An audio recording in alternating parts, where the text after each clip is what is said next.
Hey, y'all, welcome back to the In the Blind podcast. My name is Eric Gunderson. This is my co-host, Mr. Stephen Barker Lyles. It's me! Collectively, we are known together as Love and Theft, the country music duo. And today we are joined by one of our best friends in the world, a guy that we've played with for years, that we've been friends with for years, we've written with for years, hailing from originally Indiana and growing up in Ohio. Mm-hmm. Y'all may welcome Mr. Joe Denim. How's it going, everybody? The real Joe. The real, yeah. That's cool. I only did that because Ron Jeremy did the real Ron Jeremy. Nice. Yeah. Is that like really that. why you did it? Yeah, You had that true idea? story. You're like, I'm all gonna these are put true the stories. real- Yeah. Yeah, every time you tell me something, like I have to like question. Okay, is this a joke? Is this a bit, or is this for real? And almost every time, even if it real. is a joke, it is still real. It's still like real. it's legit. You can't get better in fiction in this town. Amen. You know, That's cool. That's what I'm saying. So how long you been doing this? Oh man. No, this podcast. About I think 20 we're about minutes. 15 minutes in since you got here. Yeah, my parking's up in a minute. You can't park anywhere for free in this town anymore. Are you gonna park in the losers No, employee I got parking kicked lot? out of there one time. I keep a 4-inch grinder in my truck, so I just cut those boots off. Good to go. I'll get rid of a boot That's a real good quick. idea. 20 years I've been here. 20 years. Wow. Yeah, and they said it was a 10-year town, but I think they meant that in Canadian because it's still, the Yeah. exchange rate. Oh yeah. Oh yeah. But yeah, just doing it, playing, and writing and having fun. And I'm more excited. I don't know if I've lost my mind, but I'm more excited now than I was when I got here. That's cool. True. Yeah, I know we've talked a few times just in the last year or so, just about everything you got going on, and we've played your festival a few times. You've had Dinner various Fest, yeah. different things that you've always had your fingers in, and Well, we got a new one coming up for you guys. Do you really? We'll talk about it off. looking. Is this on air or in the blind, or how do we say I'd we'll say talk about it when we're later? out of the blind. I don't know. Yeah, Yeah. out of the blind. Yeah, we're in the blind. Do you guys ever think you'll have like vision impaired people in here one day, just all blind people? Yeah, that'd be That's sick. the goal. We'd like Okay. to get that whole couch full of them. Yeah. We had a sign language lady on stage the other night signing my jokes. Really? Dude, Oh, that's she turned funny. around and looked at me at one point and was just like shaking her head because it gets a little risky out there. Risque out there. Yeah. You're out on tour with. Tell us about the tour you're on, because I don't know. All the people you just named is a lot. It's called I Love the 90’s. Uh-huh. And it's Vanilla Ice, it's Tone Loc, it's All for One, Color Me Bad, CNC Music Factory, Rob Bass. It goes on. It just rotates. It's all hip hop That's from fun. the 90s. So And you. and you And me. I you stick out got like into this on the countryside, didn't you? I No, mean, well, I came in at well, yeah. and at least how we met you Yeah. was, I think when I first met you as a songwriter in town that was also an artist also, but you had written that song "Pray for You," right? Yeah, Pray for You. Well, no, that was before Pray. You guys were before Pray for You. Yeah, Or? I think Oh, we were. yes, but like that Because happened. we met in an airport. That happened after we met. After we met, I think but that was kind of earlier on in your. Once your I was foray, I think. once I was introduced to Love and Theft, I think that's why Pray for You came from. So No, well, that makes Good, sense. Yeah. The song is quietly about us. it is quietly about Eric and Steven. We do need prayers we do. all the We do. time. I came down to play piano. So you were to And thank for all my flat tires going Yeah. down the highway. yeah, I have got your it. brakes ever went out running down a hill? Hurt Not with my yet. brakes. I yeah. did get a Early. flat tire this week. That was, Did you? What happened? Tell me about it. Was it a pothole? Yes, probably. It didn't blow out on 24. I was going like 70 miles an hour. I was like, "What is that noise? What is?" And thank gosh I didn't like wreck nobody. Was it a back tire or front tire? back, left, rear? That's the one you want to go. Now Steven drives. If you've seen the original Fast and the Furious, you'd see his car in that movie a few Really? different times. What kind of car? 2001 Lexus GS430 twin turbos. Yes, that'll get it done. He pulled up. I'm sitting on the deck over on the other side of Losers with Steve Ford one morning, and Steven pulls up, and the look on Steve's face was like, he goes, "Who the F is that?" It's like, "That's Steven." And he came up with some name, and he's like, "Call him that for him when you see him when he walks in there." But he was blown away that you're still driving that Yeah, thing. people call me Paul Walker sometimes. I'm not super into that one because he didn't really make it long. No. How about But he might still be vanity alive. plates? Yeah. What do you have on your plates? Do a Florida. Like, do you have vanity plates on your car? Or? I have a Florida State, Tennessee license plate. Oh. Gang, It says gang. PW Paul Walker, number 4 For life. LYFE. I saw a Tennessee plate the other day, no joke, had the big orange T, and the writing was itties. That's funny. License plate said titties. Best license plate in Tennessee. Yeah, Tennessee did it. That's awesome. So you're having a blast on this tour then, huh? Yeah, tour's a lot of fun. I thought it was all going to be. I didn't know what we were getting into, but it's all the same audience members you'd see at the Toby shows or Jason Aldean shows, or it's all country people because everybody's from the '90s. We just go back to the '90s and back when nobody was offended. Yeah. So that works out well for you then when you start the show off with your jokes? I still get in trouble out there. Do you? Oh, it's great. I think you're like the ultimate icebreaker. I mean, yeah, because you do have some off-color comedy, but you can also do the clean stuff really well also. And I mean, we'll go morning radio if we need to. You probably know your audience and you see what's out there, and I'm sure. Would that make me a vanilla icebreaker? I think that would. It never stops. That's funny. I told him the other night that I thought his super fan club members should be referred to as ICE agents. Hey, I like that. What did he say? Did he like laughed. the idea? He laughed. He thought it was funny. Yeah. Because nobody gets offended. What are his super fans called? Ice cubes? No, I'm kidding. I made that up. I don't know. You don't know yet? But man, they show up. They show up. Those places are packed. The crowds are huge. That's cool to hear that though. That your demographic is more that country fan base that is digging that '90s hip hop sound. Yeah, if you guys came out on that tour, they would sing your songs. They would know the words to your songs. I'm not kidding. Cool. And that surprised me because I didn't know what we were getting into. But it's all. Now, what type of venues are you guys doing this at? Casinos, state fairs. I have to clean it up a little on the state fair dates. Because it's all ages. Oh yeah. Well, no, it's not all ages, but you can hear through the out into the midway. And the kids are playing with like sheep in the petting zoo. And families are on Ferris wheels hearing your it's a long ride home. It's a long ride home for a lot of those people because they. I'll give you the first joke. Okay. I walk out there. You got 13,000. We got 13,000 in Missouri the other night, and they're there to see Vanilla Ice, and they're there to hear Tone Loc. And here I come, looking like both stepbrothers, you know. And they're like, oh, here we go. This is not good. Now they're in their seats, like the DJ. It's a big thing that he introduces, and they're just like, oh boy, here we go. Who's this guy? And I say. Growing up in the 90s, my grandfather had plastic on all the sofas. And I said, what's that plastic on the sofas for? He said it was for when company comes over. Turns out my grandma's a squirter. You start the show off with That's the show. That's the first one. I don't say, hello, good to see you, how you doing? God. I just come out and tell them my grandma's a squirter. Oh, my goodness. And everybody does exactly what you're doing. That joke takes about 45 seconds between me saying that and then getting a drink and the laughs. Yeah. People are like, what is this guy's deal? And then they're expecting you to say something like another joke on side of it to make it not that, but it is that. Yeah. And see, that's the thing about the 90s. There was no pullback. Yeah. You said the joke. It was funny. We all laughed. We thought about our grandparents. We're funny's funny. We know it's a joke. And then let it go. In this day and age, it's like, oh, my God, what did he say? Yeah. I blame it on kale. We didn't have kale in the 90s. Just had lettuce. Yeah. That's a good point. It's not even good lettuce. It's like iceberg lettuce and steel wool. Yeah. Why would you do that? And it turns out there's a bunch of studies now that say it's not even good for you. It's not good for you. I think they built it for the commercials because it looks like fake lettuce. That's what I think. It's only reasonable. Right. Nut allergies. Nobody had a nut allergy in the 90s. We could all eat peanuts on there. But where did that shit happen? Where did that come from? I don't know. Speaking of commercials, vaccines, you've got allergies, right? I thought you were saying Satan for a second. Or Satan. Did you know there were commercials on Red Zone yesterday? People were freaking out. It was literally like 4 15-second commercials with the game still being played on the side, and you should have seen it on X, man. They were just everyone was so upset until then when they actually watched it, they're like, oh, never mind. Yeah, people want to get upset. I know. Yeah.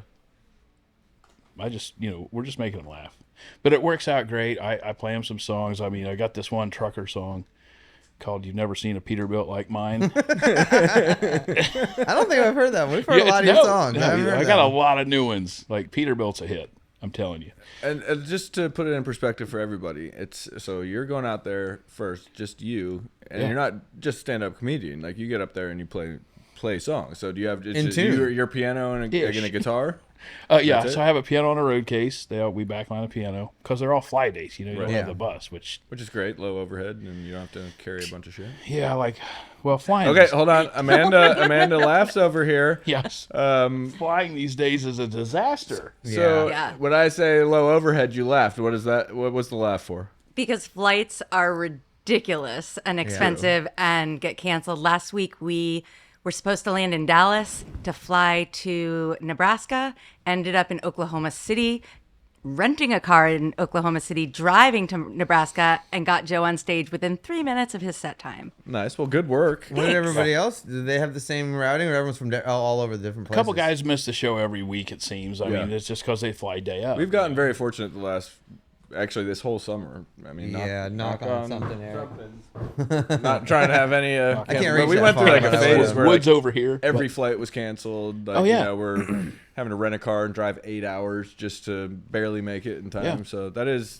Definitely. I missed the bus. I know it's more time, but I missed being on the bus with all your stuff. Yep. The driver, you know where you're going. Do you think they don't do a bus for this tour because there's too many headlining acts? And they don't know if they can put them all together? I don't think Who gets the back lounge star coach area? I don't think they could all fit on the same bus. Yeah. They're in and out. It's hilarious. So just Rob comes in literally sometimes 5 minutes before the show. Yeah. Really? But then he stays all night, talks to everybody. That guy will be there at 3 a.m. sitting on the tailgate talking to every fan that comes back. That's nice. It's learned a lot from these guys. Tell us. Well, they don't have overhead. One, it's all to track. Nobody cares. I'm not a fan of that because we all like to play. But they make their money. Yeah. And their fans show up. We did a show with Afro Man. You ever done a show with him? No, we haven't. I can honestly say that would be a bucket list. That would be guy so to play fun. a show with. We tried to get it. It was me, Uncle Cracker, and Afro Man, and everyone loved it so much we tried to book another one. And Afro Man comes back and goes, "Boys, I'm taking the rest of the year off. I've made all my money I need, and I'm done for the year." We're like, "What's in November?" He's like, "Yeah, it's still this year, and I'm done for Afro Man." He talks about himself third person, like Garth does. But he showed up at this arena in Iowa, and me and Uncle Cracker are sitting on his bus. We flew in, he bussed in, and pulls this big, brand new, giant, champagne-colored Rolls Royce. And Afro Man's driving. He's driving. Wearing the same stuff he always wears. He wore the same stuff, I think, all 3 days. He comes roaring in with this huge Rolls Royce. Handicap placard in the windshield. No. Temp tags on the back. Gets out, jumps up, opens the trunk, and we're coming up. We're like, "Man, this is a great car." Yeah. He's like, "You guys want to buy some pot?" I'm like, "What?" No. The whole trunk is full of pot. And it all says Afro Man on it. You can't even make this stuff up, man. That's wild. There was probably 400 people in his merch line, the whole Cracker set, buying pot, buying weed. So what state is this in? This is Iowa. That's what we said. Cops show up and they're like, "Hey, man, this isn't legal in this state." He goes, "Hold on," hands him a piece of paper. No, he doesn't. He said, "Afro Man knows the loophole," and they read it. They took it to the cop that doesn't have lights on his car, the supervisor guy, and he's like, "Yeah, well, didn't know that." He's allowed to sell pot in certain states. At his merch At his show. That was his merch. I don't even think he had a T-shirt. That's incredible. Just pot, edibles. Did he have him labeled, the baggies labeled with his logo? Oh, everything was, he's all logoed out. So these guys are brilliant. That's smart. They are brilliant. That reminds me of like selling CDs out of the back of your car Exactly. kind of thing, but like mixtapes out of your trunk. Yeah. Well, they do that to this day. I mean, Tone Loc shows up with a briefcase, gets his check, puts his check in his briefcase, and walks out. Wow. I mean, for real. It's like, it is 1991 in every one of their minds. Wow, really cool. I want to go. Yeah, you got to come out and see it. It's called I Love the 90's. And how many dates are y'all doing a year? That thing rotates. It goes on all the time. We're on a bunch of them. I think we've probably done 30 this year or something. Dang, like a that's lot. Good. Yeah, a lot of shows. They love us out there. Yeah, I bet. And is it mainly Midwest that you're doing this, or just all over? Everywhere. This week is New York, Connecticut, Atlantic City. Last week was Nebraska. It's just they go anywhere there's a paycheck, they go. Well, yeah. How can people get tickets and stuff? Just on your website? Yeah, website. Yeah, joedenim.com. joedenim.com. Yeah. Nice. Does the show have a site or anything? I Love the 90's or anything people can find? Yeah, I Love the 90's I love my 90s tour.com. Okay. Yeah, you just go find it. I love the 90s. I love the 90s. Yeah. All right. That's what I said. I loved forget my that, 90s. My 90s were pretty Oh, fun. actually, wait, can we rewind? I think it might be I love my. Hold on, I'll check.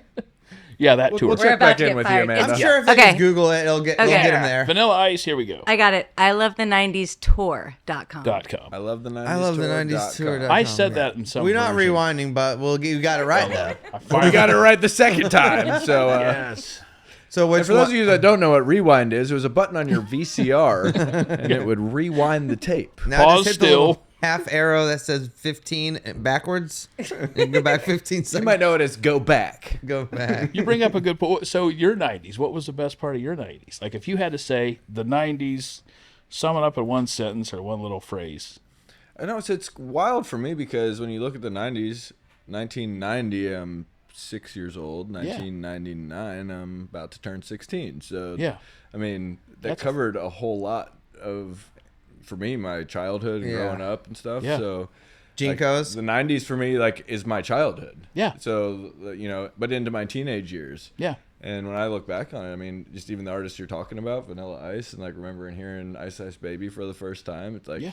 it really puts me back in a cool place in my life. And I mean, you know, some kids had a bad childhood, but even it's like you get into high school, things start to get better. You get out of high school, things get better. You know what I mean? Yeah.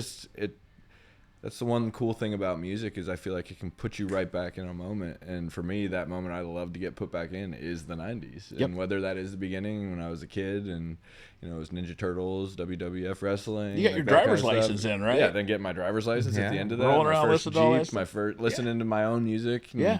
You know, having my book of CDs that I'd, you know, all my burnt CDs and stuff. 6-disc changers. I had a six Vanilla discs. That was Ice. I fun. had a Tone Loc, you know, Yeah. CD. Is MC so Hammer it's cool. technically like a 90s? Yeah. Yeah, 91. Does he ever come out on the tour or what? He's too expensive or what? That's the deal. We haven't seen him out there. Yeah. He'd These be guys fun. make so much money that if they just pick and choose, like, yeah, we're not doing that. We're good. Yeah. Like, okay, that's a concept. That's fun. But I haven't seen MC Hammer, but he'd be hilarious out there. Yeah. So MC Hammer, if you're seeing this, because Yeah. I can Yeah, I'm imagine that this Yeah. would be your style podcast. Yeah, he you loves need our to go show. on there, so. Yeah, he does. He's MC Hammered most of the time.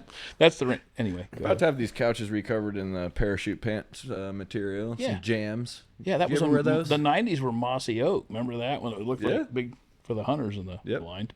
Oh yeah. When you write your comedy songs and stuff, do you mainly do it by yourself or do you let other people write them with you sometimes? Sometimes yeah, Did they have to pitch you like a really, hey, I got it, and you're like, okay, that's a good idea. I'll let you write it with me. yeah. I wrote a lot of comedy with Danny Simpson. Danny Simpson wrote all the Tim Wilson stuff, and Danny is just this crazy old stoner redneck. He's just listening to him talk is enough. But he wrote, High Maintenance Woman Don't Need No Maintenance Man or whatever, and a couple other big ones. But just to hear him talk, you can tell right off the bat if you can write with somebody on comedy, because comedy is a whole nother world. Like writing comedy, you got LPMs. You know what LPMs are? Laughs per minute. Okay. We would, compare that as songwriters to like getting to the hook at the 12-second mark, Okay. or the 17 set. But it's a whole different thing. So you want to get about 4 to 6 good, solid laughs a minute, and that's doing a lot of work. Yeah. That's got to be quick. Got to get in that squirter joke and get to the next one. Yeah. Yeah, I'm lucky to get a laugh in an hour. Well, a lot of guys in music think they can write comedy. Right. And I'm like, it's a whole nother world. And they're like, nah, it's writing, right? I'm like, No. you walk out in front of 13,000 people that hate you and want to hate you, you better be funny. Yeah. Otherwise, they will hate you. We got into it in Canada pretty good because I told them, I asked you about the 51st state thing. Right. They lost their minds. Wrong crowd. It was a perfect crowd. Oh, perfect crowd. Because I had a whole segment about, I said, listen, you guys need to settle down. It would be bad if you guys are the 51st state, We'll take Trudeau, you get Detroit. You give us free health care, we'll give you free handguns. This could be fun for us. And they're like, not so much. And I go, listen, we could take the maple flag or the maple leaf, move around the stars, and we could call ourselves the USA. Yeah, I get it. Yeah. Did they get? They did the same thing. Yeah. Did they? I like thought it? it was hilarious. I think it's funny. USA. And by the way, I'm doing most of this for me. I don't care if they Yeah. like it or not.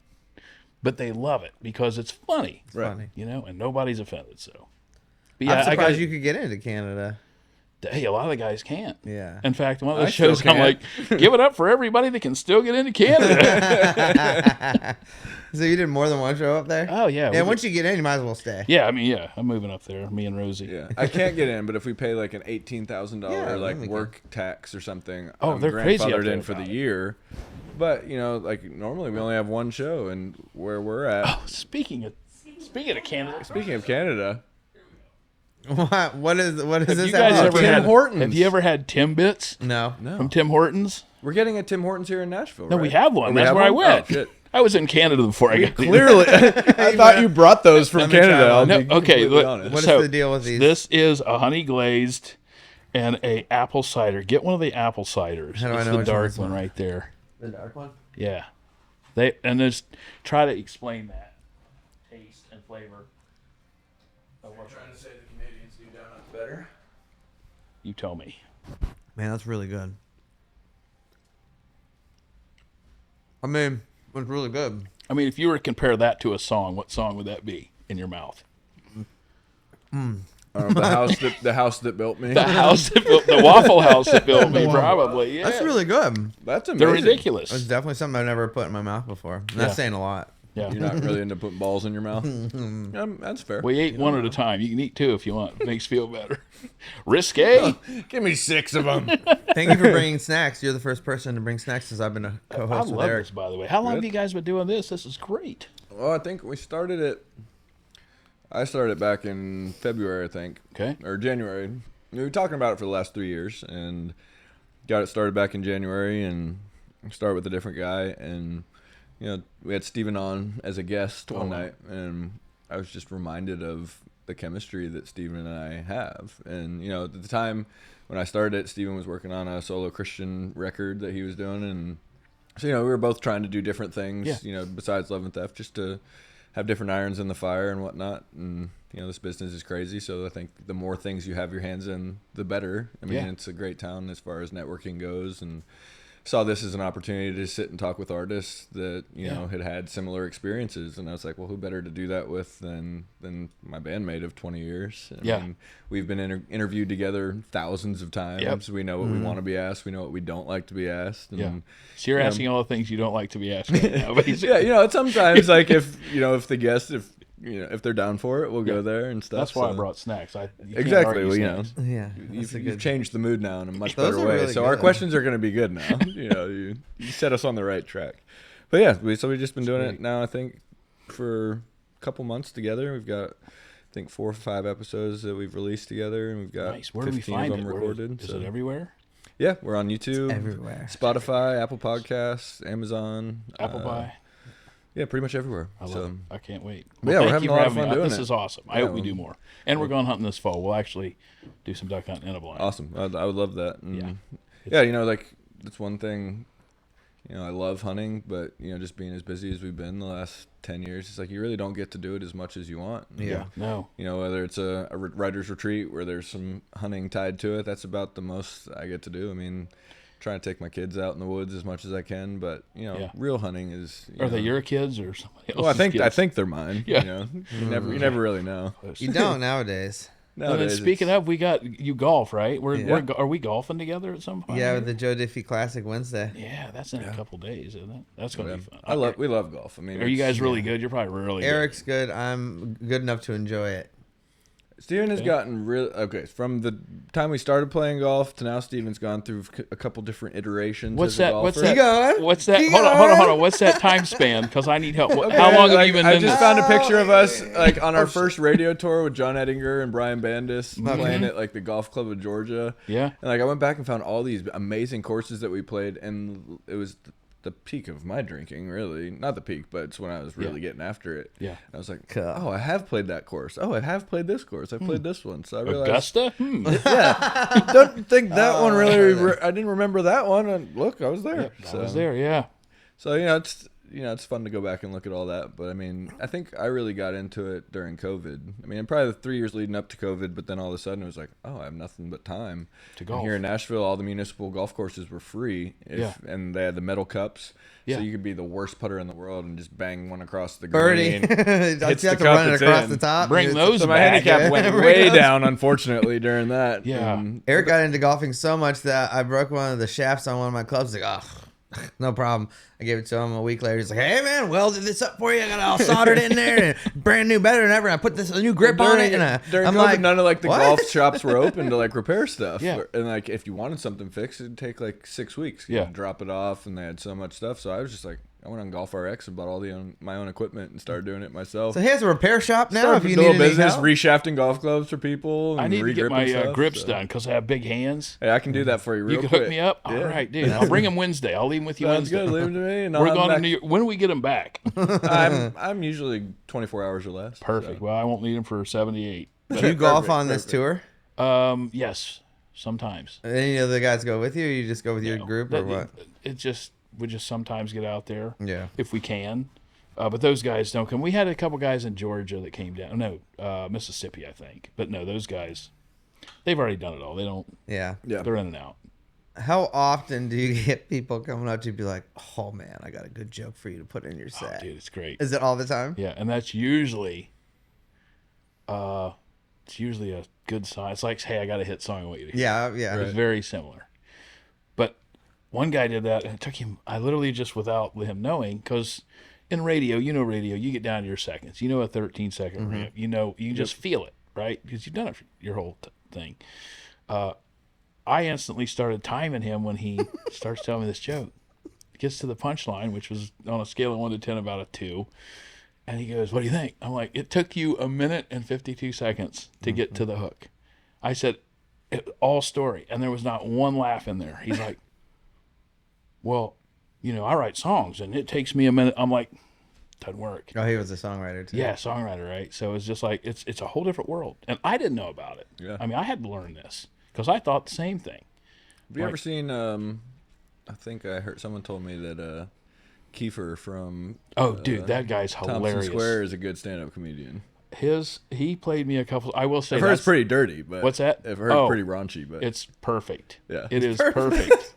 Dude, It's right up your alley. No, it is right down my alley. Actually, no, he is. Well, that's I mean, I enjoy raunchy comedy. It's like funny is funny to me. It's funny, right? But he is brilliant, that guy. And we've been texting back and forth. He played me one song, and I mean, I was like, so he's doing songs. Oh yeah, he was doing comedy songs, and I said, bro, this is really, really, really good. He's one of the ones that came up and said, hey, I got a joke for you, and it was badass. Is it just songs, or does he do the stand-up part of it? He does some stand-up. I've never seen his whole set. I mean, I've just seen him doing songs, and his quirks and sarcasm in between were. Does he use his own name, or does he use like a different name for his comedy stuff? I don't think he has a comedy thing out. I think he's still beating around. So he's not. But like that guy's funny. Yeah. Like, he is so funny. So that's nice. Oh, that's yeah, nice because I never knew if he had actually gone through with it and actually put anything out. Because I mean, I had multiple people texting me like, "Dude, you got to hear Kiefer Thompson's new comedy bit." It's so we should have him on and make him have to come up with a new like an actual name. For Let's himself name him. Let's get him on here and name him. We'll come up with a name for him. It's a good idea. It could be something that no one's ever heard of, like Thompson. No, I'm just kidding. Wouldn't that be funny if he'd laugh at that. I think Thompson. I think so. He could do a play on Kiefer Sutherland, but like not. Queefer Sutherland. Queefer Sutherland. There you go. There you go. All right, we did it. Okay, got it. Okay, thank you. All right, Kiefer, you're coming on. You're coming on, Queefer. Oh my god! And our special guest that day will be Queen Laquifa. Just make a thing out of it. I don't know why. We're not making fun of you, Kiefer. We love you, and I'm not making fans, fun of Queen Latifah. I don't want her mad at me. No, she'd just sit on you and be done. Fucked, so there she went. Yeah, so we're golfing on Wednesday. Golfing on Wednesday. And you said that's what you were saying. You were like, he's gotten better in this time period. Yes. I don't want to skip that. How long is that time period that you got good? Okay, well, I played with him once since he's not been drinking, and that's the best I've ever seen him play. He's worked on his short game quite a bit. I didn't shoot the best score, but he says it's the like best. his ball strike. Okay, so there's a certain point when Steven's drinking and we're on the golf course, like probably the first 13, 14 holes are pretty good. Pretty good. And then he gets a little bit frustrated, let's say number 10, has one blow-up hole. And then it's like he's just in his own head, pissed off, starts drinking a little more heavily than he was. That happens to me on the first hole. Then you'll see him standing over the ball, and like you'll know when it gets there because he starts to kind of wobble forward and backward over the ball. Well, we I'm see like, this all right, Wednesday? if he's forward, he's gonna make contact. If he's behind it, he's gonna reach and try to make contact, but he's gonna hit about 3 inches behind the ball and almost break his wrist. I like gardening. So you can see all that happening. You can see all this happening throughout the round, but then now that he's not drinking currently, he's kind of keeping it between. On the rails, between the holes, between the lines. Yeah, so that's cool. Yeah. But yeah, it's just we played one round in Kansas early in the morning a couple years ago. Hadn't been drinking. Oh, man. Holes out from the fairway, like 185 yards. Yeah, shot. the crowd went wild. I didn't even know he could hit an iron wild, 185 man. yards. Yeah. Just pure I to do this that thing. stuff. I'm on the green, thinking it's not going to get there because it's Steven. He's Steven. a wobbler. It's not something that you're expecting. This was on TPC Sawgrass, actually. No, this is another one I'm talking about. Oh, you're talking about when I wore the wolf shirt that day? Oh, yeah. Yes. The Sawgrass one was really good. But this one, he was in the pro shop. He's like, all right, I need a shirt that's going to really inspire me today. Yeah. So he's looking around. There's not a shirt in here less than like $250. Yeah. So all of a sudden, I go in the bathroom, try something on, come out with my little outfit. I think I just bought like a hat and a pullover. Come out, Steven's wearing this badass wolf shirt, and it's like these little like small wolves all in like this pattern. Mean though, they're mean wolves. He's Angry, like, I'm angry wolves. I'm gonna make some kind of incredible shot. And I'm like, all right, yeah, what's Steven, whatever. And then literally second hole, he's out there 185 yards out. I'm on the green, lining up my putt already because I was on the green. Yeah. Not expecting him to be on. And then literally, look up, he goes 4, watch out. Over my head, I see this ball coming in super high. Takes one Beautiful bounce. fade on it. Literally doesn't hit the flag or anything. Just one hops into the hole. Yeah. You hit a hole in one? No, it was my second shot. It was an eagle. It was an eagle, but it was just one of the best shots I've ever seen him hit. Thanks, Eric. And I have moments like that out there. So how do you recreate that? He's been do you trying ever indulge? since, and he enough, hasn't been able just play to. enough times keep every going. now and Maybe then. tomorrow. Yeah, tomorrow. Yeah. Yeah, see, I mean, I've had a few of those this year, but just I play a ton. Didn't you so. shoot 80 at Hermitage the other day at President's Course or something like that? Yeah, but that's not even like that's. Oh, no, a well, that was a- decent score for me. But like usually I'm like mid-70s these days. So Yeah. I'm not. No, I Wednesday. like to try and break 100. Yeah.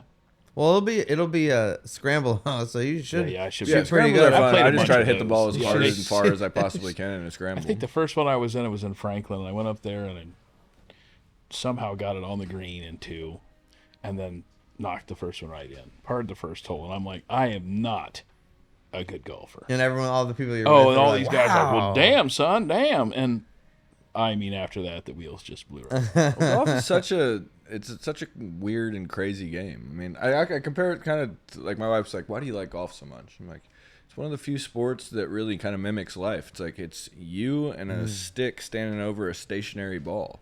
Like whatever really happens between you taking the club back and hitting the ball is on you.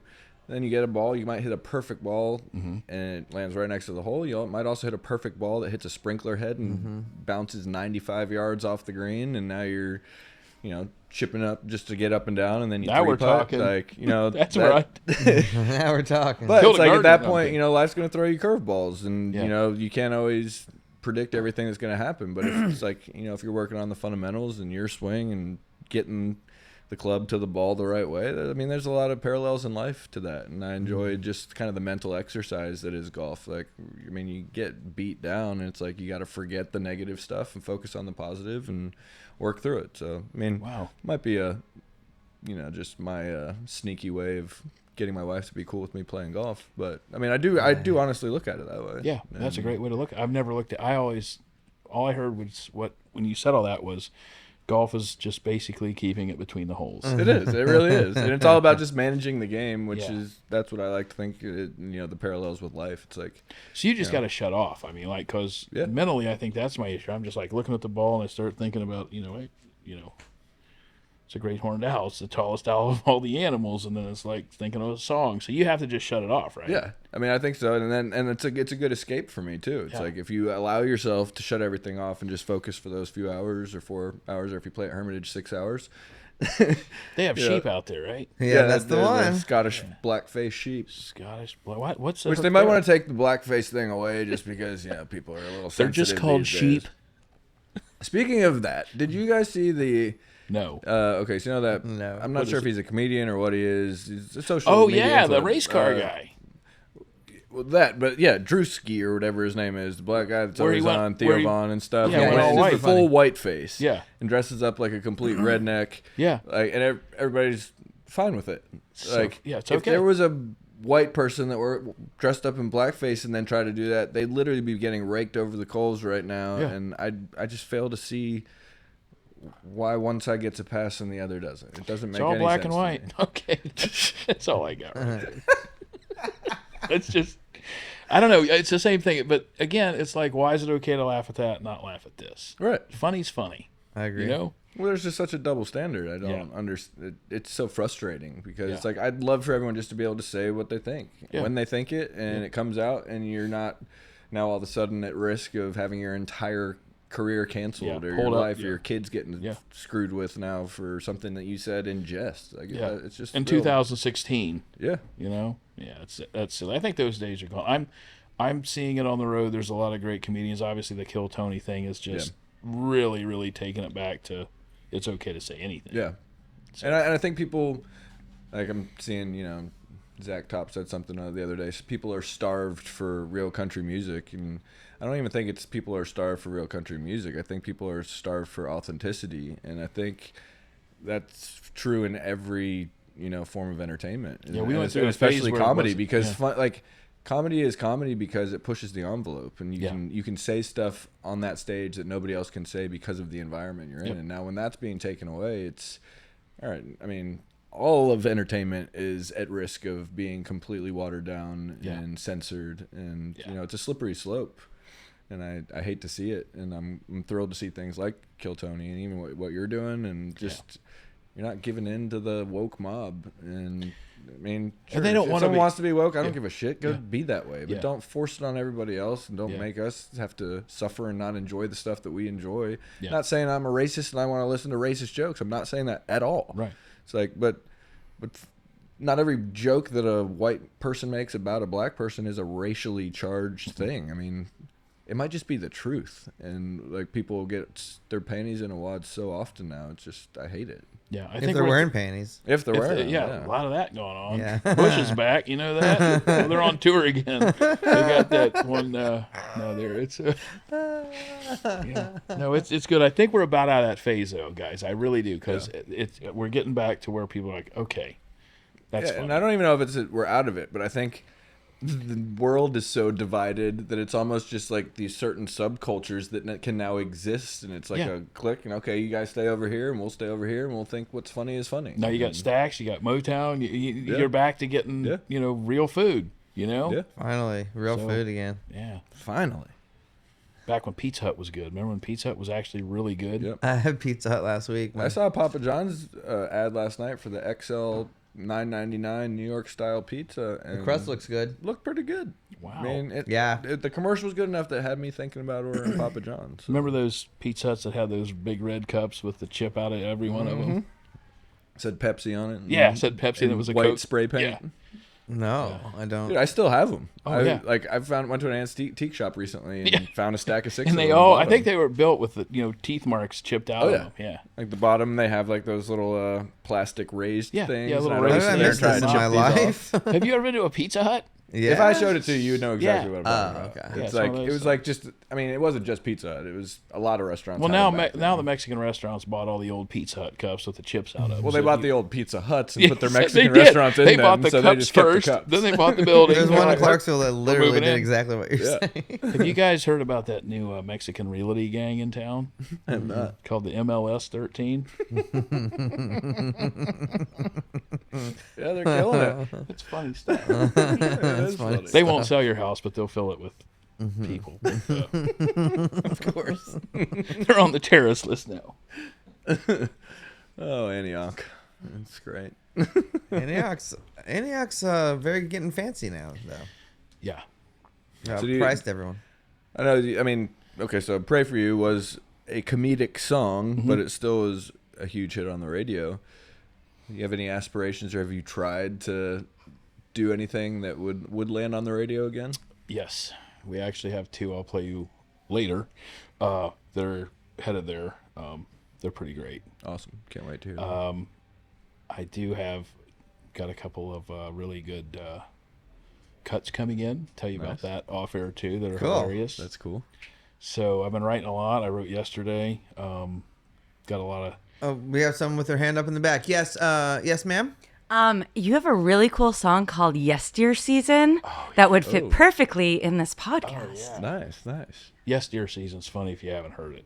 I have not heard. You're gonna play it for us after this, right? I don't know if I remember it. That was last hunting season. I'll try it though. It's when deer season's over, it's Yes Deer season again.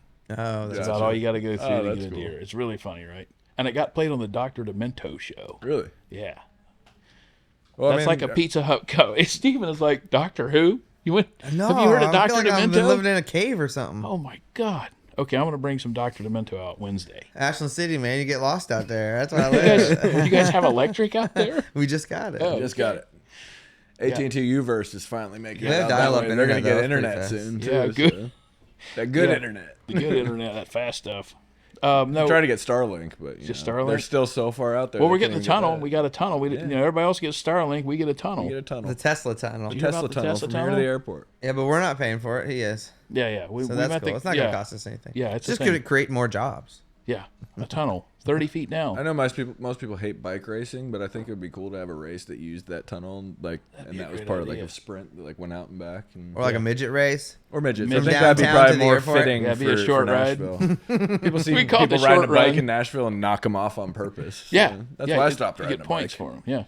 Yeah, No, I this feel is like a- I had a big number on my back. So This is a bad. Have you ever been hit on your bike? yeah, twice. That's Yeah. why I quit riding. Yeah. Once on Natchez Trace and once here in Was town. it I was you like, or your screw dad it. that got like literally like tried to get robbed? Someone tried to rob you on your bike too. Oh, that was me too. That was you too. Yeah, literally, just a group of people on the greenway formed a line in front of me, and I was gonna just keep going right through it, and I did. I got through, but they were trying to stop me. And I don't know what they think they're gonna get. You're wearing like almost no clothing. Yeah, Like, I what don't are they even have gonna- my wallet with me. I have my phone on there. Maybe they could have taken that, and then I always kept like 220s. Double rolled click up on in the my, right like, side of your phone and give me all your Apple saddlebag. Cash. I was like, Do what it. are you gonna do? But I guess people are so desperate, and like recently I found out there's people that like live in those abandoned. Maybe they houses thought and you were stuff trying the in your greenway. biker shirt. Maybe they thought you were trying to smuggle plums or something. You know, you can't No, hide that- anything in those. That's a good point. They could have just Like, wanted my fruit. plums. Yeah. Yeah, they were confused. That's a Fruits good of the point. spirit. Maybe they just wanted some advice, spiritual advice. Yeah. Or that's a Fruits good of the point. Looms. Big fans of Ecclesiastes. Those Yeah. guys. That's a good book, dude. That's a Agronomy. good book. Heck of a book. I love just being able to say Ecclesiastes. That's a hard word to tough say one. when you're drinking. It is. It's a hard word for me to say Ecclesiastes. sober. And how many is in an Ecclesiastes? That's a good question. I honestly don't know the answer to that. I got to tell you, it might be off topic, but I thought I had a case of the crabs the other day. But when I counted them, there was only 23. That almost got over my head. I caught it right here. You Brought caught it. it You're back. getting better. It's like golf. Here he comes. Thank you. Here he Getting goes. better. He's honing it in. When I'm playing really well, Eric, what do you call me? Oh, Stevesboro. Stevesboro, because I had this one round where I shot like I don't know, maybe high 70s or low 80s, and that was like one of the best rounds Eric's ever seen me play, and most all the rounds I have ever played are with Eric anyway. So, and he's like, "Oh, here's Stevesboro coming in hot." Yeah, because we were in dude." I'm Greensboro, like, North "Oh, God." Carolina. But I forget the name of the golf club. It's right behind where they play the Wyndham Championship at Sedgefield Country Club. It literally backs up to it, and we play there pretty much every time we go to Greensboro. And this one time, like he literally just couldn't miss One a of those fairway. days, I played man. really good that day. Drove a green, an uphill green. Like it's pretty yeah. awesome. Felt good about it. Yeah. Get up there, I'm on in one, and then Steven birdies the hole, and I Yeah, three-putt the damn thing. You just bogeyed one of those it, days, like, you know. Yeah. So. But yeah, so I was like, oh, Stevesboro, and coming through here in Yeah, for Greensboro, like- it North lasts for Carolina. about a So for hole like or the last two. 4 years, I've called him Stevesboro whenever he hits a good shot. Stevesboro it is. Yeah. I've never had a day like that, but I hear that's what keeps you going back. It Is is. that what it is? Yeah, because even if you're having a bad day and you love the game, it's Yeah. like you hit that one good shot or you hit a good putt on 18 or even one good shot at the beginning of the round. It's Yeah. like that feeling is what makes you. Yeah, and that sound. No, it's like I can do this. Sound. I can do this. Yeah. And, yeah. You know, you usually can't do this, but I can try. I like. Normally walking around out like that, I've got a shotgun or something in my hand, a crossburst or something. Speaking of shotguns, remember that time we were up at his family's cabin? Which we're gonna out ourselves here. So Burchett family, if you're still trying to replace that light, I'm gonna tell you who shot it out. But does it rhyme with Tim Montana? Yes, that was the night. We'd all been around this bonfire. The fire went out. It was probably like 3 or 4 in the morning. We're out there by this fire, and this light had been annoying us all night. So annoying, right above the fire. Like a security light. Buzzing on and off. It didn't stay on or didn't stay off. All of a sudden, he's like, hey, you want to see this new AR I built? Or I just got? And like, we walk over to his truck, pulls it out.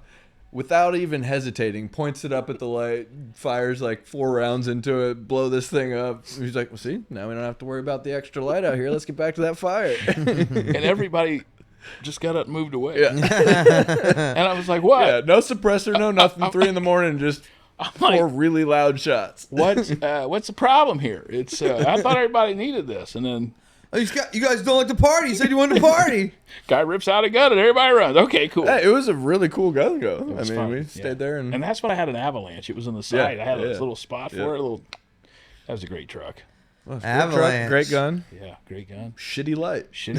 You're a great writer, man. Are you still writing for other people's projects when you can? I mean, you're probably pretty busy, but when you can, you're still writing not just for yourself. Yeah, mostly. We focus a lot on ourselves. I got a lot of new stuff I want you to hear. It's really hilarious. That's cool. And there's some good ones, but There's a lot of stuff I'd like you to hear. There's a couple good ones. There's some, just to be honest at this point, they're not all bangers. That needs to be the podcast. They're not all bangers or a T-shirt. They can't. You did not write a banger again today. Okay. That is like a little bit of a pet peeve of mine. And then there's a few artists around town or writers. You probably know most of them. It's like every single thing that they finish. It's like, oh, this is a smash. This is a smash. You wrote a banger today. Banger. I have a person that sends me texts like that. Oh, you got a banger today. 3 days later. And I have someone that does that to me too, and I'm like, fuck you. Every single one is a banger. Yeah. But then other people that are like that and they think they are, like, you're not even close to that guy's level. You should probably stop. Yeah, your banger level is off. Yeah. If that's a banger, you need to reevaluate the curve you're grading on, because this is might not need to send you to a Tennessee re-education camp. But I'll tell you That's what. fun. Yeah, there's writing some good stuff, writing some fun stuff, some deep stuff. You can't write too deep. Comedy keeps you, because it goes by so fast. So I have to really focus on writing deep, because it's 2 different worlds, comedy and country, man. But when you line it up and you get it right, we're having so much fun with it. Yeah, and it's so cool to me that you've been able to line up comedy, country, and then now tie in all this cool, 90s hip hop and rock and pop and other stuff. Never thought we'd go that route. I thought we had it figured out. We started building it, but I never would have thought that because those 90s tours, it's the closest thing I've seen to the Jimmy Buffett fans. Yeah. They dress up. They They put on their fanny packs and they put on their fluorescents and they tease their hair, and it's 1994, Yeah. And here they come. So I haven't seen anything quite like that since the Buffett thing, which I don't think it exists outside of those 2 artists anymore. Yeah. You said you're having as much fun now as you did when you moved here. Probably more fun. That's cool. But I'll tell you what I don't love to like, hear the that. parking. It's bad. You got to pay to park everywhere here. Well, we played down at Chiefs down on Broadway the other night on a Saturday night, which, I was expecting it was going to be crowded and crazy, but we got out of there, finished our show probably around 10. I'm pulling out probably 11, 11:30. Yeah. I sat in traffic down there for almost an hour and a half trying to get from Commerce to the other side of Broadway. Yeah. And literally, it's really the Ubers and taxis down there that are screwing up for everybody. But I also realized there are 90% of these people are just driving hammered. And then I thought back to 10 years ago when we were going down there. We were driving down there hammered every night. No, we were listening to MC Hammer. Yeah. Never hammered. Wait. Never, of course not. Yeah, not the time I was with you. My DUIs were definitely not because I was hammered. No, but it's seriously an hour and a half. It took me an hour and a half to get from Zany's to back over by the Opry the other night. Really? Hour and a half. And every shortcut is not a shortcut anymore. No. All because the of Waze, everybody now knows what these shortcuts every are. Every little borough that I had, every alley, nope, bumper to bumper. Yeah, you'll see 15 cars piled up behind a stop sign in a small little residential neighborhood over in Antioch trying to get off 440 to get over to 24. It's sitting there. insane. You played the Opry before. Yes. Did you I've never been there when you played. Do you play when you're like, okay, we're playing the Opry? What are we gonna play? Is that like a tough one, or I know you have some like not, but what do you do? What's your Opry set like? Well, when I played it with other people. I played it with Jaron. I played it with Steve Holy. I've never played it as Joe Denim. Oh, you haven't? Okay. Not yet, but we're working on that. I think they'd love Peterbilt. I think that one would go over really well. So I'd go good right after Vince Gill, right? Yeah, I mean, they have comedians on there. They have Gary Mule Deer on there. You ever seen him? Oh my God, dude, this guy will make you cry. Gary Mule Deer. They've had Dusty Slay, Reno Collier. Yeah, I saw Dusty was on there recently because Dusty's one of their clips. You should have him on this thing. Yeah, I think let's call out Dusty Slay. I would love that. I'm a very fan. Funny guy. Yeah. I think we have a bunch of mutual friends too, so that should be pretty. We'll text him. I helped him write for his podcast. I wrote his jingle on the first one. Oh, nice. Yeah, he's a great guy. Will you text him for us and see if he can We're going to text Dusty. We'll call him after this. No, we haven't been on there yet. We're working on it. I don't know. They just look at things differently. They're like, oh yeah, that guy. What's he going to... And here's the thing. Here, we cracked the code. Backstage, I tell a lot of funny and maybe off-color jokes to other performers. And they tell me their best and their worst. And then that's what you do. I think that's got around, and they're like, well, what's he going to say? Right. He might remember that time he told. So I'm like, no, that's a closet joke. I tell you that joke. Backstage. I come out of the closet once I go. When I come out of the closet, I'll tell the real joke. They're gonna pull you into production office, be like, please do your set here the way you're gonna do it there before you go out. We get that all the time. Yeah. Like people some of the state fairs are like, okay, what do you got? I'm like, but here's the brilliance. Everything in my set can be said on morning radio.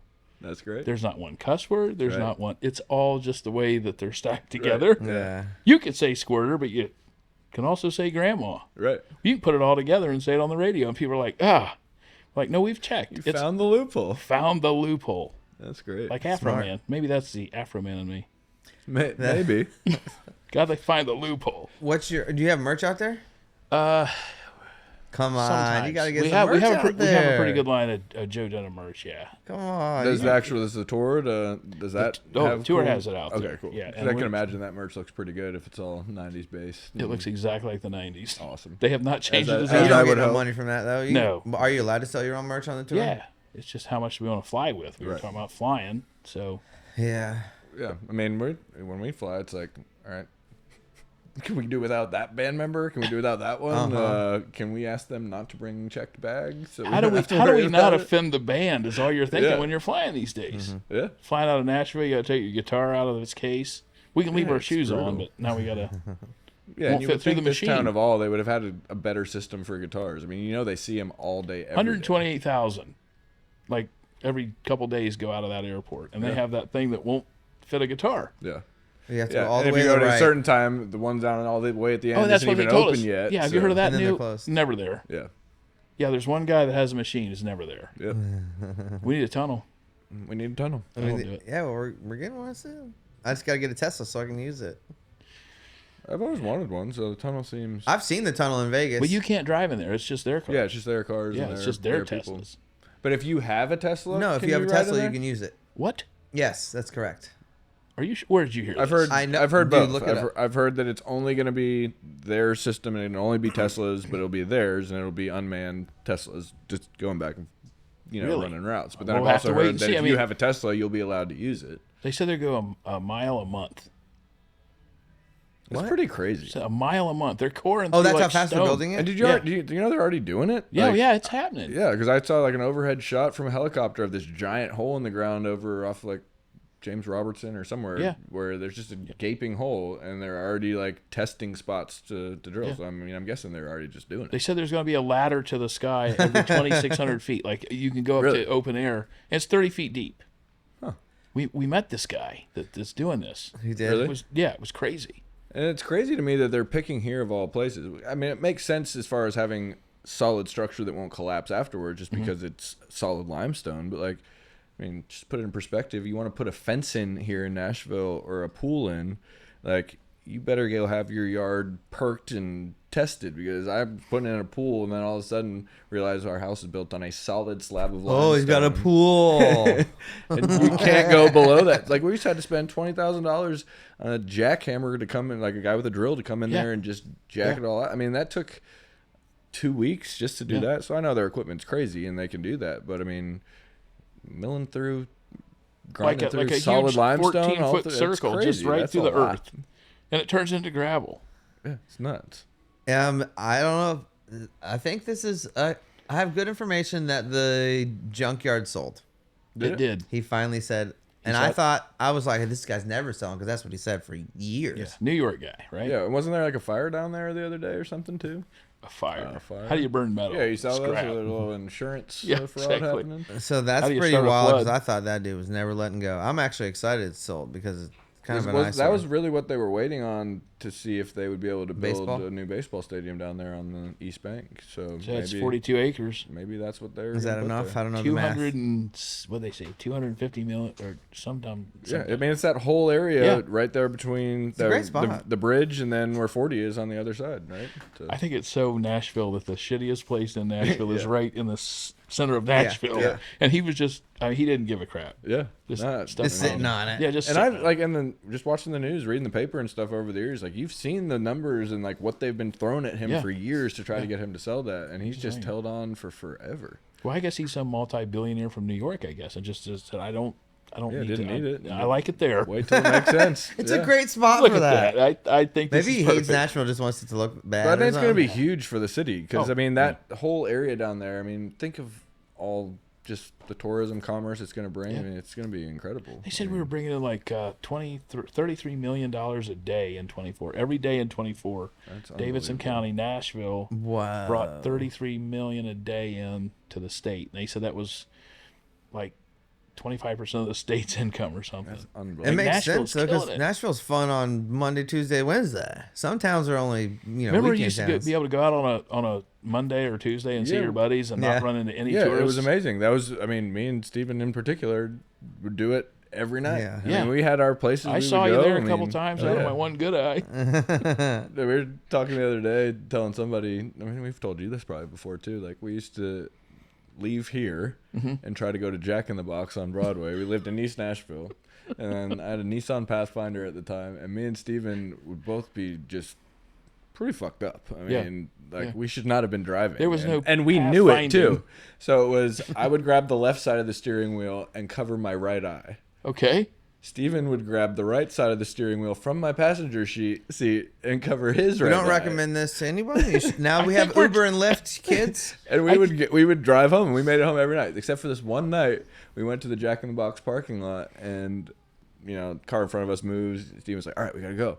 So I look up and I hit the gas, and he lets go of the steering wheel, and I just, for whatever reason, yanked the steering wheel because I'm off balance now, and we just drove straight into one of those big yellow poles in the side of the building That they have to keep you from hitting the building? I was they like, work. "What the heck, dude? You're supposed to hold the steering wheel." It's like, "Oh, so this is my fault now?"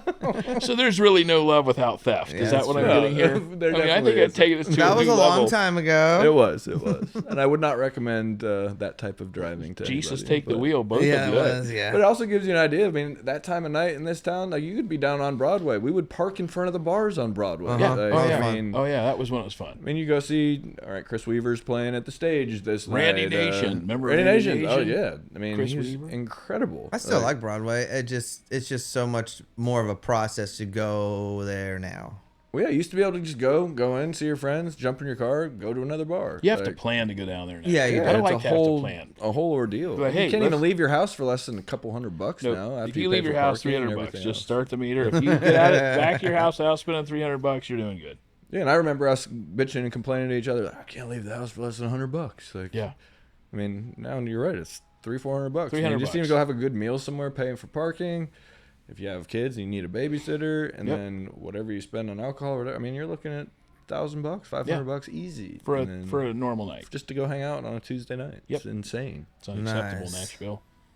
But also shows everything's growing. And it's like we all love like to the growth. be the curmudgeons that are like, And I love it. I just wish there were certain things that weren't just so astronomical. What do you miss about old Nashville? Because I have mine. Like old bar, old place, because they tear everything down here and start over mostly. What I used to love about Broadway in particular is you could go into Roberts, you could go into Legends, you could go into Layla's, you could go into the Wheel, you could go into the Stage, Tootsie's, and you were going to hear a different brand of country music in every single bar. Yep. What I hate now is that you go into every single bar, they're all playing the same 30-song playlist that has... Yeah. I mean, nothing against Morgan Wallen, I absolutely love his music, but like, do I want to hear it in every single bar I go into? And then do I want to hear Blink 182 and every Oasis band shouldn't be able to play that. You know what I mean? It's like, it's cool to hear that, but they all play it the same way now. It'd be cool if you went into Layla's and you heard a guy on an upright bass and like some of the best pickers in the world giving you their take on that song. It's kind of become like Pizza Hut. It used to be good. Yeah. Real taste. But isn't AJ's like, they don't play anything past like 2000, I thought. Right. Yeah, that's their thing. thing. Granted, there's some of those that are trying to stick to that. But if I had to guess, like on a really busy night down there, that probably hurts them because these people that are coming to Nashville, it's like, oh, I want to hear live music. They don't want to hear live music the way we want to go hear live music, where we want to hear the musicianship, the artistry, and that stuff in it. They just want to hear songs they're familiar with in every bar they go in. And they're happy listening to a track off stage. Like that's where we've come as an audience. You know, it used to be people came here and they got an education in what Nashville was and these players. Hey, and did you these see Kenny Vaughn's playing down at Roberts? And you're like, oh yeah, let's go see Kenny. You know, we look out those players. Yeah, or you go see Brent Mason sitting in with so and so, Tom Bukovac with this guy, just because they were fans and they would go down there. You're not going to catch those guys down there these days. They don't want to venture out, have to spend that kind of money just to go sit in and play. So I miss that. I miss what. People being discovered on Broadway, which it doesn't happen now. But now I'm seeing people on Instagram and Facebook saying, like, I'm living my dream playing live music on Broadway in Nashville. Like, okay, that wasn't my dream when I moved here. They're making so much money, though. It was like, okay, it's cool to go play on Broadway and hopefully get discovered, but it's like you want to get off Broadway and into the labels. There's a little window there where you need Broadway and you don't need Broadway. And if you stay too long, then you're there. Yeah, and now some of these people are looking at it as, oh, that could be my career. I could sing on Broadway and make a living doing that. I'm like, man, that's where the bar is set. Like, that's what you want. That surprises me. Yeah, we had a bass player. Something people are saying. We had a bass player quit. He's like, man, we're just making so much money on tips on Broadway. He's like, I make more money and I stay at home with my family and go. It's hard to get guys that really want to leave. But then by the same token, now there's so many people moving here to play down on Broadway because. You don't have to be like a master session musician to go down there and play these shitty cover versions of these songs. And it's still better than anything they've ever heard in their town. Somebody ripped on us on one of our podcasts for like going after the people that play down on Broadway. And not at all. I'm not at all doing that. Go see Kenny Vaughn.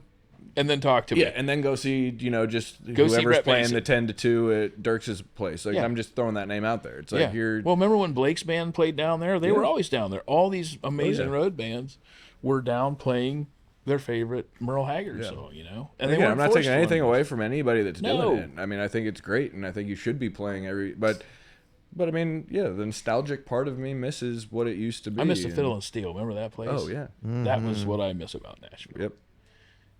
And all these places, it's like there's now new like kind of incarnations and versions of them. So people are like, "Oh yeah, I know that." And I'm like, "But do you know that?" And it's like, "Oh, you're the old guy that's, just holding on to the past." Have we become that old guy we met when we moved here, like the Rick Tigers? Maybe. And the what was that guy Jimmy that played down at Tootsie's? Jimmy Lee Ross had like a long mullet. He's like 150 years old or something. Have we turned into those guys? I mean, and I hope not. I mean, I try to be very aware of when I say stuff like that to not sound like that jaded asshole. No, but we're getting to that age, guys. We got to face this. Yeah. When is it okay to be like, well, you remember the Fiddle and Steel? Right. But I mean, I think now, like, being this age and looking back on it, I get where they were coming from. And it's like, okay, there were guys like that I respected for their opinion. And there was guys like that I looked at and I was like, man, you're just a crotchety old asshole that didn't have enough talent to cut it. And we were the guys that weren't near as good as Kenny Vaughan. Right. So they didn't like us. Yeah. So this is interesting. This is great. The Palm is still good. The lobster bisque soup is still really nice. I still like Shrimp that. the size of your fingers. Yeah. And you can still go into some of those bars during the day on any given week, and you can find that. But it's like we used to go down there at 10 o'clock at night for this guy's residency or his weekly standing gig. Yeah. And like that doesn't exist anymore because they don't want that when it's just people are coming in and out like that. They want people to hear Morgan Wallen from the street, and they come into the bar so they can sing, those like songs. Casinos, get them in there. Yeah, it makes sense. I get that. But that doesn't mean I can't buy a miss $13 beer. what it was. 13. Yeah, you used to be able to go down there and get a $2 pitcher. I don't know if they're 13, but they're up there. They're definitely 13 with a tip. They're 11 for sure. Yeah, and that's another pet peeve I have. It's like going up to a fast food window or a taco truck window, and then there's a 28% tip, and you have to hit 5 different buttons to just go enter your own tip. I'm like, I mean, what kind of service are you providing? I tip for service. I worked in the service industry. Yeah. We never got tipped at Chick-fil-A, but if No, I I worked was at just a about to say restaurant, Chick-fil-A at the airport. It's like they want a tip for that. Like that's what you're getting paid to do. Like, and you want like. And we used to work at Chick-fil-A. So we get it at a restaurant, you get $2. So then maybe you can help with my salary. idea. I have an idea. I want to hear it. Yes. My sister works pretty high up in Chick-fil-A. What's your idea? This is perfect. This is amazing. I have a business offer. Okay. Like a business idea. I'll pass this on to her if I like it. Okay. I think you should call her now. Okay. I'll call Dusty, call you her call already? her. Yeah. Here's the deal. We take a food truck and we make a chicken truck out of it. And we take it down to Chick-fil-A's on Sundays. A lot of people come through there on Sundays looking for Chick-fil-A. It's called, what do you think it's called?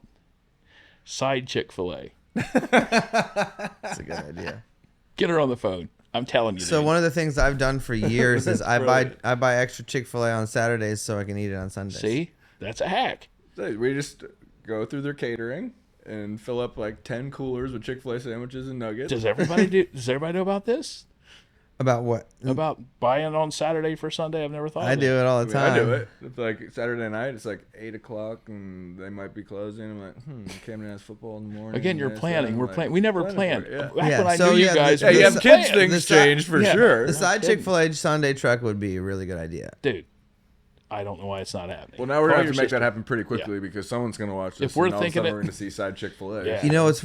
Yeah, so go patent that before this comes out in 3 weeks. It's already patented. We got it. Okay, you're good. All right, so this is All right, how... so when are we going on Shark Tank? Yeah, here in a minute. This is how you Soon as we know wrap it I up. live... Cuban?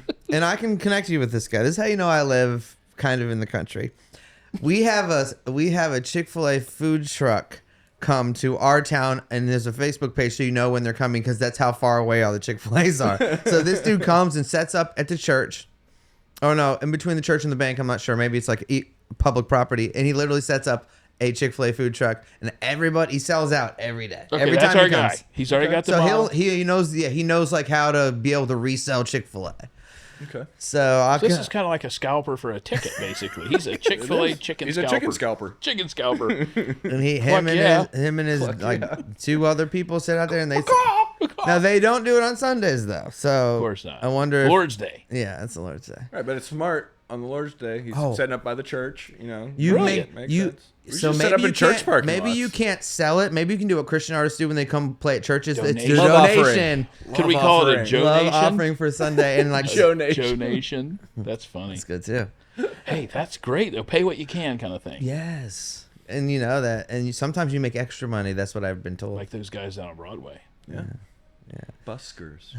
So you're just dying to have a Chick-fil-A chicken sandwich with extra pickles on it on Sunday, and they're like, "Man, that's worth $10 for sure." Oh, yeah. I'd give a 20 for that. Yeah, absolutely. And you I do give have it 20 and throw an extra one in the plate. Communion and the plates. See what you I did used there? to yes, I used to work in the back of the kitchen in Diet lemonade Chick-fil-A. instead of grape juice. I like Okay. that. He didn't turn it into vodka. I was the guy that if the person sounded really nice in the drive-through and it was like kind of later in the evening and you were doing kind of orders like as they came, like 8-piece nugget, and I'd be Throwing like, an extra throw one? an extra nugget. That guy sounded nice. I'm throwing 9. So then when they get it, they're like, Seriously? 9 nuggets. Yeah, I did it all the The one time. at Chick-fil-A I worked at in Charlotte, North Carolina, Okay. was a place called the Arboretum, owned by a student named Art Turkhurst. And Muggsy Bogues and like Del Curry, Steph's dad, they lived in Providence Plantation. which is a neighborhood right around the corner. So every single time I worked, Muggsy Bogues always came through the drive-thru, and it was like my thing with him that I would give him 2 extra Chick-fil-A sandwiches, and he'd always wink at me when he left. Yeah. He knew. I was like, yeah, me and Muggsy That's Bogues why are he's got the boys, hook 'cause I up. gave him A two boy extra Eric Chick-fil-A over there, sandwiches. you know, hooks me up. He's listening for his voice, This going, guy that "That's does my boy." not need This dude's a my charity. multi-millionaire. Yeah. So I've been just doing love free something stuff. lately because you can't get anything right at the drive-thru anymore. I pulled through the drive-thru the other day. It's a true story. They're all true stories.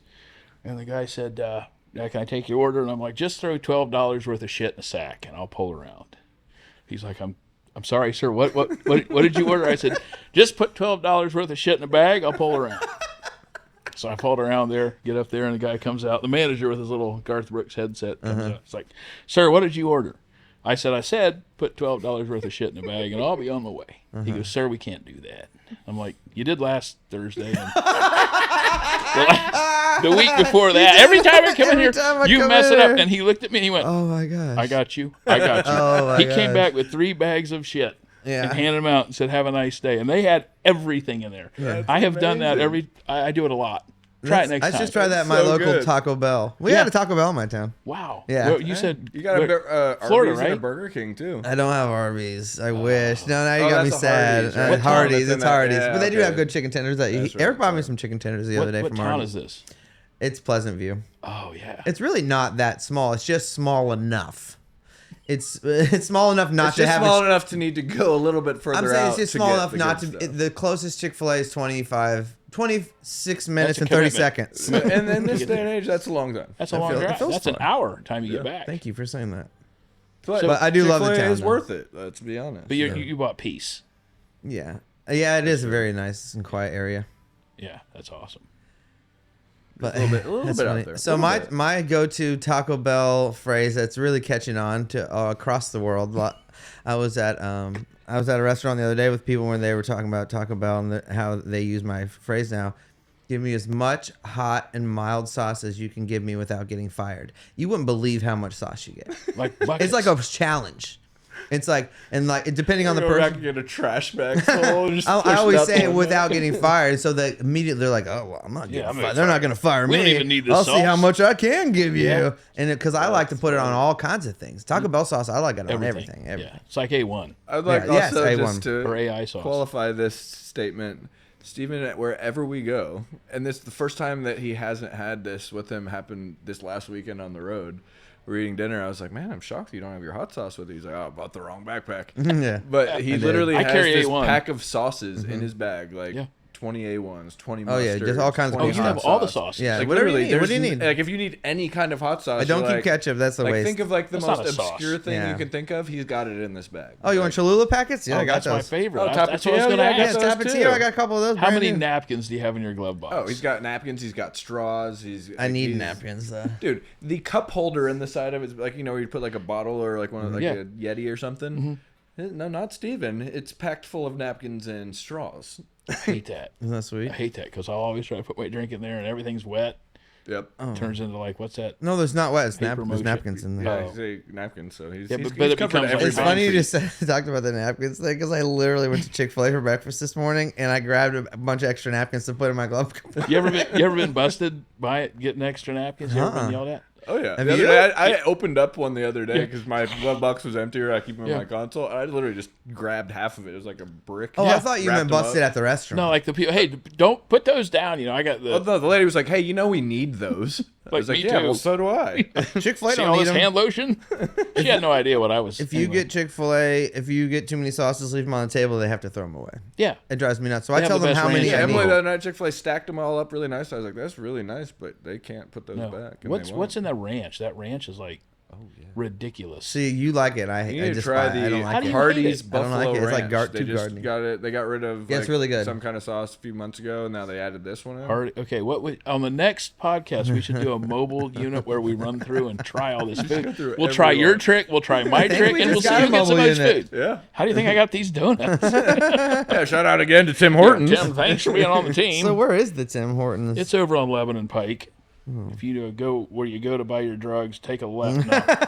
No, it's over. So by off of Dickerson. Yeah, McGavitt. Yeah, you haven't figured out the delivery system yet. We'll help you out. But no, it's over there, and it's there's a line out the door. Is it really? It's a Canadian thing, Yeah. right? I think they're all Canadians. I only ever remember like eating breakfast there, and I was like, this tastes like McDonald's breakfast, but a little bit better. Yeah, that's what it is. That's good. That's should nice be that we're having some Canadian stuff down here. I mean, finally, see how it does. We get the Northerners down, the Southerners really needed it. We got plenty of our own. No kidding. A lot of Canadians here. I'd rather In-N-Out than a Canadian company. There's a lot in Tampa area where I grew up. They're just getting away from the cold. Yeah. You're in Canadians? Yeah, like there's a lot down there. Yeah. And the Blue Jays are stationed there too, so they go down there for spring training and they like leave for like 2 months and then come back. We're getting an Earls. You guys know what an Earls No. is? From Canada. What's that? It's like a Twin Peaks, but all the yes. No, I'm telling you right now. It's like the waitresses are the models are all waitresses. Let's put it that way.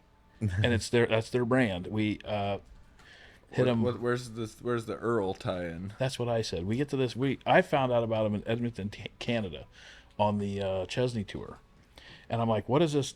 I thought it was a dive bar. So we all go to Earl's, and I'm like, "What is this?" And it's Earl's. That's their brand. They have really super hot models. They have amazing food. They do. And they're coming to Nashville. Nice. Go Canada. I like it. Yeah, Canada. Awesome. 10 bits. 10 Go bits. Canada. Yeah. It's awesome. What's next for you guys? What are you guys doing next? That's After a nice this? question. Thank Like you for today. asking. We were working on some new music. We just tracked some new stuff, and we're pretty excited about it. I mean, we released a new record, I think in 23 that came out. That was on a record we made on Curb, and then we had asked to be released from that label because they weren't putting any of our music out. And then a guy came in that was a fan of what we were doing and decided, like, hey, we spent a lot of money on this record. Let's get it out there, which we were thrilled about. We hadn't been on the label in years. Yeah. But we had a record So it over seems there. like we've had music come out more recently, but it's not necessarily like what we're doing right now. And I think, we had an EP come out that was, kind of just to bridge the gap. And that was the first music we had in 7 years. So I would say that came out, I think, 2022, 21. So, it's been about 4 years since. Which one was Whiskey on? Which one was that was on the Need to 23? Breathe one that came out from Curb, but the original version of that was on our kind of acoustic record that we made. That was the title track, and the title of the record was Whiskey in My Breath. That's my favorite one. That's a great song. Yeah, and that was a cool record to make too, because we actually made it to get out of a publishing deal or to get out of a deal that we were in. We had a couple record obligations. So at first it was like, oh, let's just record a couple songs so we can get out of this and move on. And I was like, well, no, if we're going to spend the time and go in the studio, like let's make an actual record. It ended up being one of our favorite records we made. And I mean, just trying to do it without electric guitars and trying to make all the parts speak and have their place. Like, it was the lyrics sell that cool song. thing to do. You have a guy up there on a kazoo and a bongo, and it would still be a great song. And I mean, and when you have songs like that, that's just a really cool, thing. Yeah, you want to hear all that lyric. You know. And so that was cool. And we've always been making music, and we've just been kind of hesitant about how we wanted to put it out. I mean, we came up in a time where the business was it's very multifaceted now. Back then, there was kind of a process that everybody had to go through, and as long as you check these boxes, you're at least going to get a shot. I mean, and then the talent had to speak for itself. The songs had to speak for itself also, and I think we're living in a different world now, but I think we were fortunate to have that back then. So I think we've had to adapt and try to figure out, what's the business like these days, and how do you keep them? You got to stop their thumb quick. It is. I mean, the listener is so fickle, and like they want something new. So 3 seconds. If you're not the artist that's just giving them music constantly, like you get lost in the shuffle. So we're trying to figure out not necessarily how to just dive into it and do that, but like to where we can keep consistently putting out music and show what we're doing. So, this podcast has helped a lot also, just because we have kind of a launch pad to do some of that from. That's great. And people are seeing us active in this side of the business again, and I think people are just kind of curious what it is that we're doing. So we've had a lot more interest than we've had in years.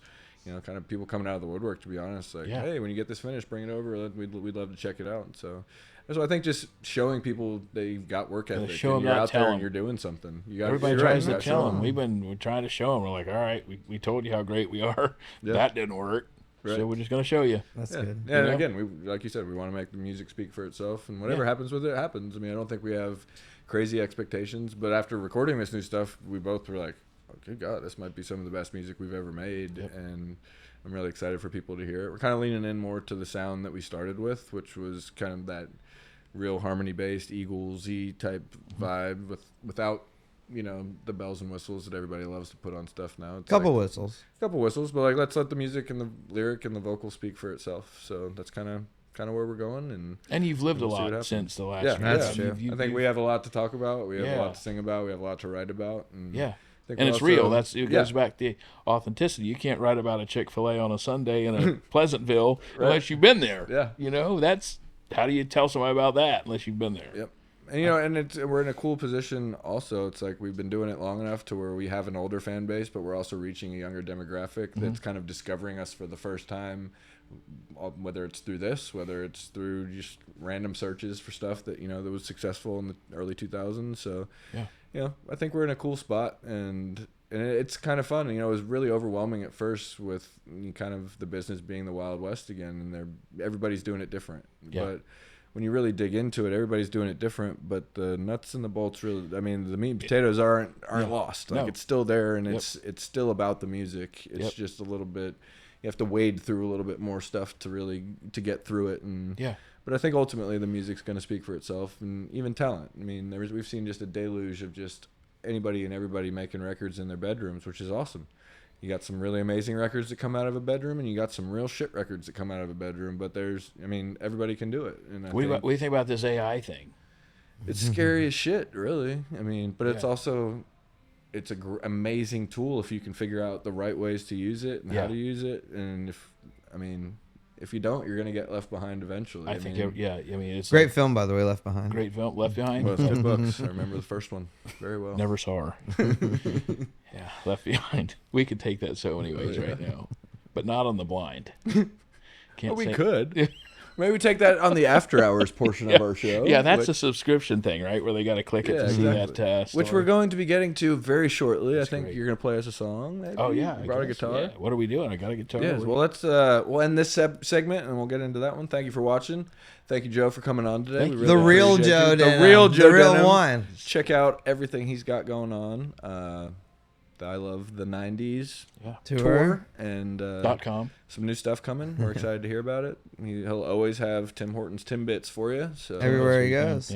But if you want to see what comes next, tune in, and we'll hear some amazing live music from Mr. Joe Denim. Yay! We'll see y'all next time. If you don't come watch us, You're gonna come watch us.